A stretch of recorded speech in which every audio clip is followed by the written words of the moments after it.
God.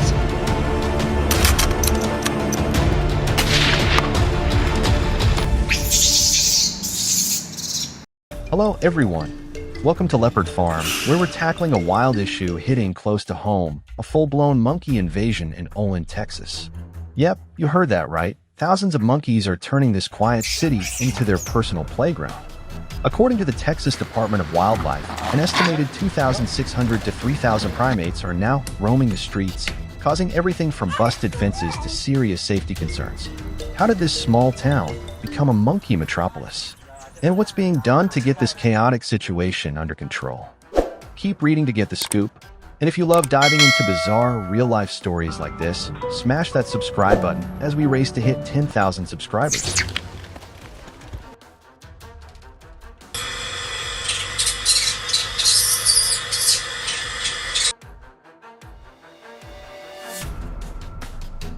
This primate problem didn't just pop up out of nowhere.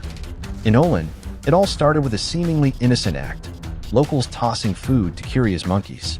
Over time, these snacks turned shy primates into bold scavengers, unafraid of humans. Now they're raiding trash cans, sneaking into homes, and leaving chaos in their wake. The fallout? A 30% surge in trash-related complaints and a doubling of disease risks tied to human-monkey encounters in just the last year. As these monkeys take over, the question on everyone's mind is, how do we rein in this furry frenzy before it spirals further out of control?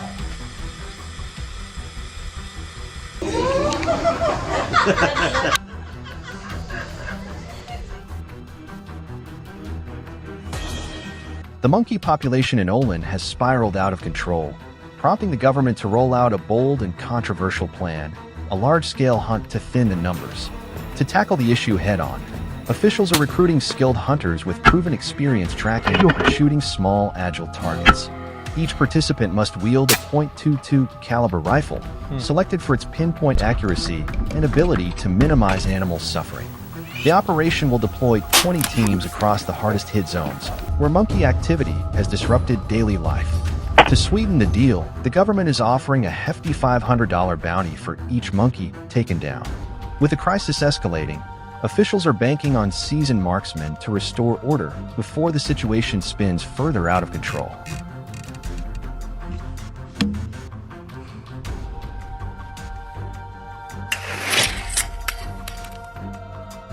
However, the plan has ignited a firestorm of debate. Animal rights advocates and concerned residents are pushing back, calling the hunt inhumane and questioning its necessity. Some warn that such widespread culling could throw the local ecosystem off balance, triggering unforeseen ripple effects. This raises a critical question. Is a hunt the only way to tackle this crisis, or could a more compassionate solution work? We want to hear from you. What's the right move here? Drop your thoughts in the comments below.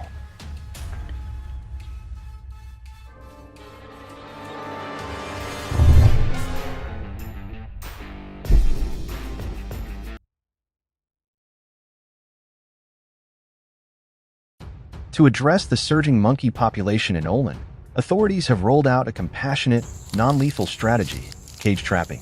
These sturdy metal traps are built to keep both monkeys and handlers safe, featuring secure mechanisms like sliding or quick closing doors to prevent escapes while keeping stress to a minimum. For the best results, traps are strategically placed in high-traffic monkey zones, ensuring maximum capture efficiency without harming the animals.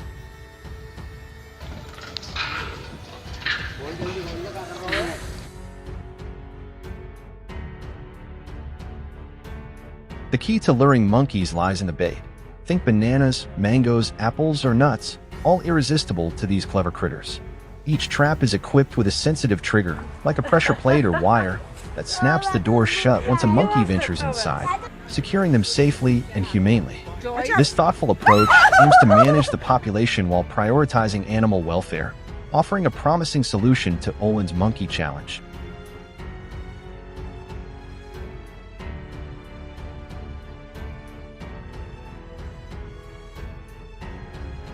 Cage trapping has proven to be a game-changer in tackling Texas's invasive monkey problem. According to the Texas Parks and Wildlife Department, over 2,700 monkeys were safely captured in 2024, a 20% drop from the 3,800 nabbed in 2023. Over the past 2 years, More than 2,500 of these animals have been rounded up using this humane method.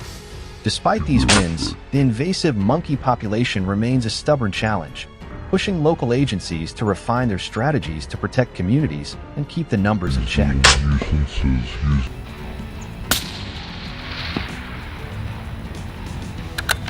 While metal cage traps are the go-to for their efficiency, some residents turn to wooden traps, which are trickier to set up and less effective.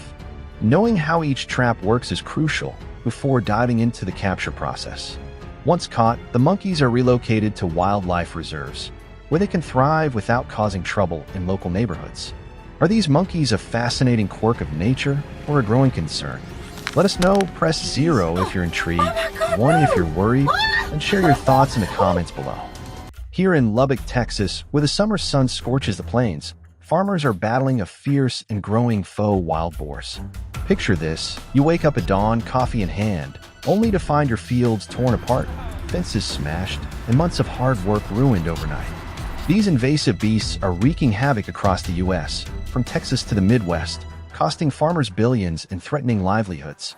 But in West Texas, we're fighting back with bold, innovative solutions that are grabbing attention and stirring up lively debates. Join us on this journey to see how farmers are tackling this crisis head-on. Hit that subscribe button and help us reach 10,000 subscribers to keep the stories coming. Good dogs. Good boy, Wolf.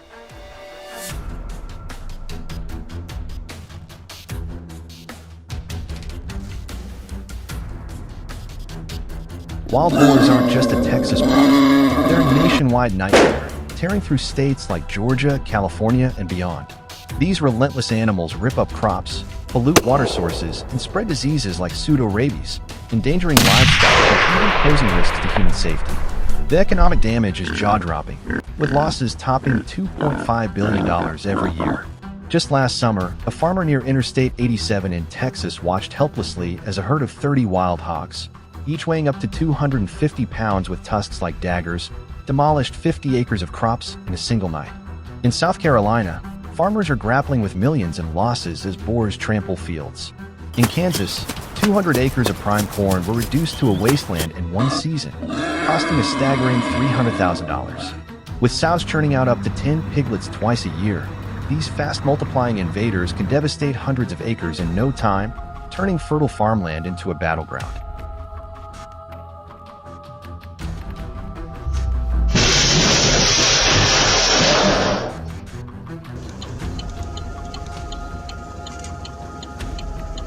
Frustrated by wild hogs tearing through their fields, Lubbock farmers have abandoned traditional hunting, which often scatters herds and worsens the destruction.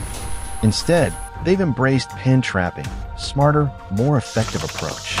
Just outside town, they construct 40-foot wide cages using 5-foot high steel panels secured to T-posts, built to withstand even the most aggressive hogs.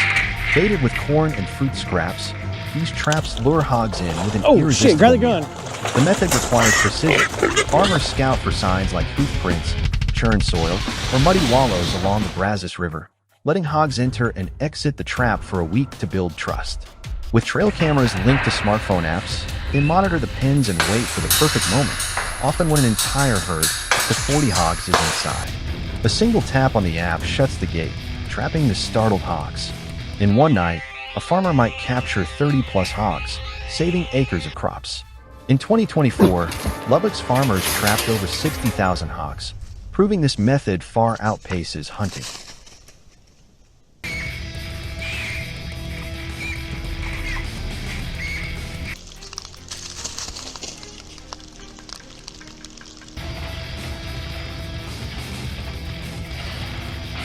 The work continues after the trap snaps shut. Farmers, decked out in protective gear to guard against sharp tusks and diseases, carefully load the hogs into trailers. The USDA Wildlife Services steps in, either transporting the animals to processing plants or culling them to prevent disease spread. To strengthen their defenses, farmers pair traps with electric fences and motion-activated lights to deter future invasions. These combined efforts have slashed crop damage in Lubbock by 35% in a single season, showing that strategic planning and modern tools can tame the wild hog menace and protect vital farmland.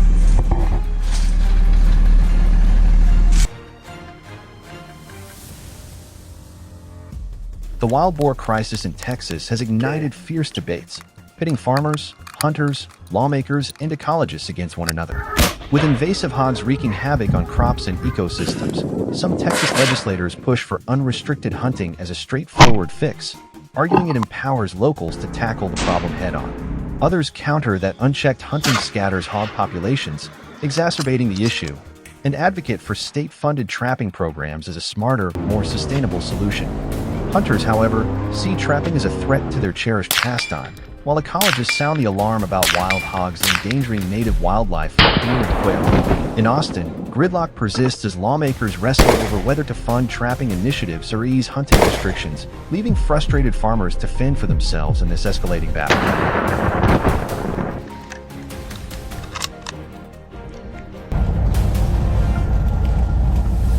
That's your bird, that's all bird.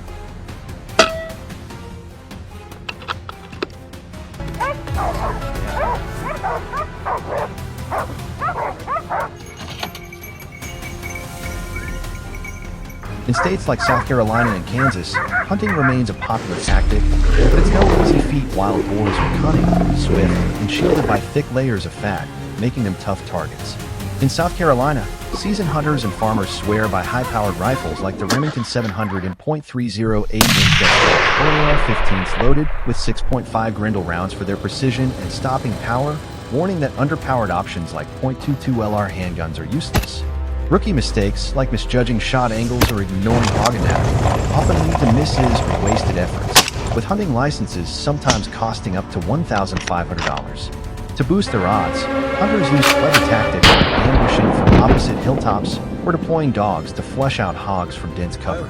In Kansas, late summer to early fall is prime hunting season, with archers favoring compound bows for their accuracy and power.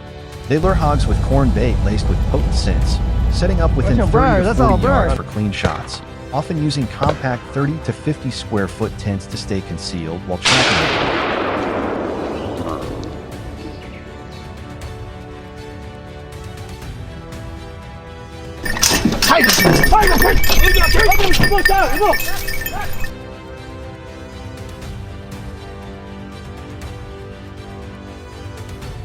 To combat the rising wild boar menace, Kansas has rolled out a bold